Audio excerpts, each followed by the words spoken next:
আমি তুষার স্যার সকলকে স্বাগতম জানাচ্ছি। আজকের ক্লাসটি হচ্ছে ডেন্টাল অ্যাডমিশন টেস্ট 2016-17 সেশনের একটি প্রশ্ন। He is fond of playing cricket. এখানে প্লেয়িং শব্দটা কি, প্লেয়িং কি? তাহলে প্লেয়িং তো এখানে ক্লোজ হবে না। ক্লোজ মানে একটা বাক্য অথবা বাক্যাংশ।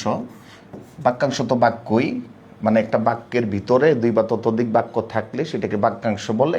এটা তো বাক্য হবে না। ফ্রেজ মানে কি, শব্দগুচ্ছ, এই দুইটা হবে না।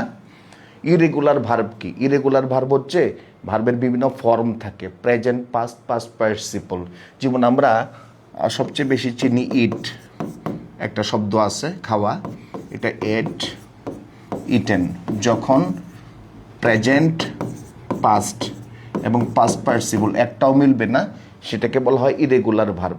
এটাও না, সেক্ষেত্রে আমরা আরেকটা কনসেপ্টকে একটু আলোচনায় আনি। Location of an object. একটা অবজেক্টের লোকেশন। অবজেক্ট কি হইতে পারে? অবজেক্ট নাউন বা প্রনাউন হয়।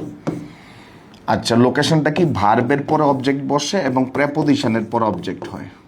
তাহলে আমাদেরকে মনে রাখতে হবে অবজেক্ট দুইটা ক্ষেত্রে বসে। একটা হচ্ছে ভার্বের পরে বসে এবং প্রেপোজিশনের পরে বসে, এবং অবজেক্ট এবং সাবজেক্ট দুইটাই কি হয়? নাউন বা প্রনাউন হইতে পারে।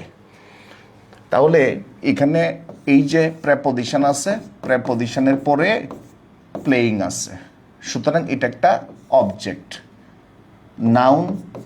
আর নাউন যদি ভি প্লাস আইএনজি হয় সেটা হবে জেরান্ট।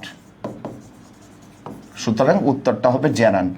আমরা উত্তরটা চেক দিব, দেখি উত্তরটা ঠিক আছে কিনা। হ্যাঁ, জেরান্ট উত্তর। ধন্যবাদ সকলকে।